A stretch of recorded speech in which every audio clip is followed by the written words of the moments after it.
বিলাসীপাৰা নিচি গেছ এজেন্সিত ভয়ংকৰ দুৰ্নীতি। বিলাসীপাৰাত ঘৰুৱা ৰন্ধন গেছ যোগান ধৰা নামত গেছ এজেন্সিৰ কৰ্মচাৰীৰ পুতেক অৰ্থাৎ পুত্ৰ ৰাকিব ইছলামে গ্ৰাহকৰ পৰা টকা লুটি নিয়ে। যোৱা কেইদিনমান পূৰ্বে নয়াহত আৰু লক্ষীকুঞ্জত খুদিগাঁও বিভিন্ন অঞ্চলত গৈ নিচি গেছ এজেন্সিৰ কৰ্মচাৰীৰ পুতেক গ্ৰাহকৰ পৰা 600 টকা আৰু বহুতো খালী গেছ সিলিন্ডাৰ যোগান ধৰে।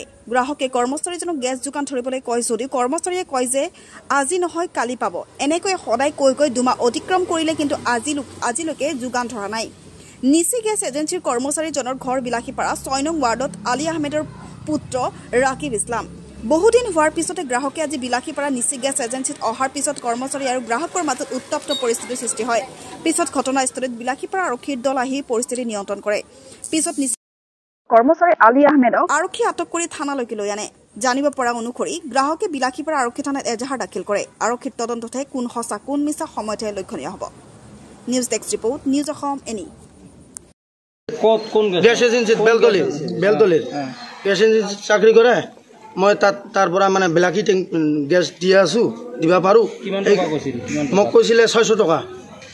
600 টকাত আমি গেছ দিব পাৰোঁ। তাহলে তই মোৰ মেম'বিলাক মাৰি যাই আছে, তই টেংকি লৈ আহ কিছু। মই দাদা মইতো এইবিলাক ঝামেলা কৰিব নোৱাৰোঁ।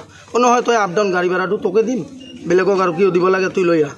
মই ভাবিলোঁ যে পাব্লিককো শুনালোঁ, পাব্লিকে কয় যে এনেকৈ যদি হয় আমিও দিম, টেংকিবিলাক লৈ যা। পিছত মানে লৈ আহিলোঁ। তাৰ পিছত মানে সি মোক তাৰিখ দিলে কয় এতিয়া 1 সপ্তাহৰ পিছত যোৱা কথা ক'লে। যোৱাৰ পিছত মই ক'লোঁ যে দাদা টেংকিবিলাক দিয়ক। কয় নহয় মোৰ বাবাটোৰ কিবা এটা ভেজাল হৈছে, এইটো মানে সমাধান হ'লে মই দি আছোঁ। কিমানটো টেংকি আছে?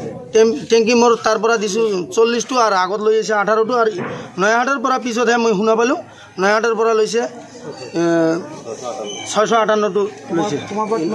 মোৰ পৰা মোটামুটি 40। রাকিব যে কয় আমাক ট্যাঙ্কি দাও, 600 টাকা ট্যাঙ্কি ভরে দিল। ওজনে দিলাম 10টা দেওয়ার পরে 10টা ঘুরি দিয়ে তো 20টে নিল।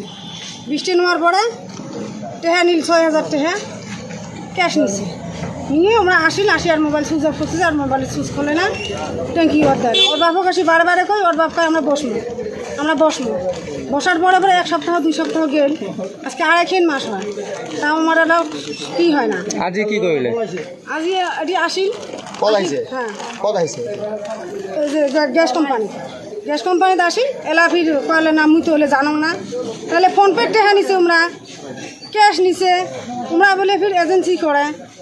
আমরা আমাকে ফোন করে দাও, আমার মেমো বলে সবগুলো মার যায়। তোমরা আজকে 30টা ট্যাঙ্কি দাও।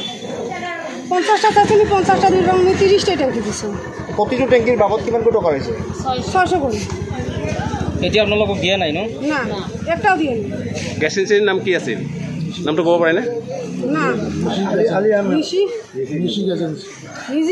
Gas agency. মানে আমার গ্যাস বুলি গেছে খুদিগাঁও পাটুত। আমাক কয় 600 টাকা করে গ্যাস ওভার দিছে স্যার নেও। খালি ট্যাঙ্কি ফির আজকে যে নিয়ে যান, তা ভরা ট্যাঙ্কি দিয়ে খালি ট্যাঙ্কি নিয়ে যান। কয় না আগত খালি ট্যাঙ্কি দেওয়া খাবে, তারপর আমরা ভরা ট্যাঙ্কি দিয়ে বসে নিয়ে যাবো। আমরা 18টা গ্যাস দিচ্ছি, খালি ট্যাঙ্কি দিচ্ছি। তা কয় বলে কয়েকদিন পরে তাহলে দেবো, মানে দিছি আর না দেয় এলা। 2 মাস থেকে ঘুরবে নাকছি, ট্যাঙ্কিও দেয় না, মানুষেরও কোনো যোগাযোগ নাই। ট্যাঙ্কির বাবদ কিমান টাকা বিচাৰিছে? 600 কৰে টাকা। আজি আপোনালোকে ক'ত আহিছে? আমৰা গ্যাস বিলাসীপাৰা। পিছত কি হল? ইয়াত আহি কি হল? ওর বাবাক ধরছে, কয় বলে মুই না জানো। আর একদিন আসছি মোবাইল, কয় বলে মোর বেটাক তোমরা কুটি কি করছেন, বাড়ি ছাড়া করছেন।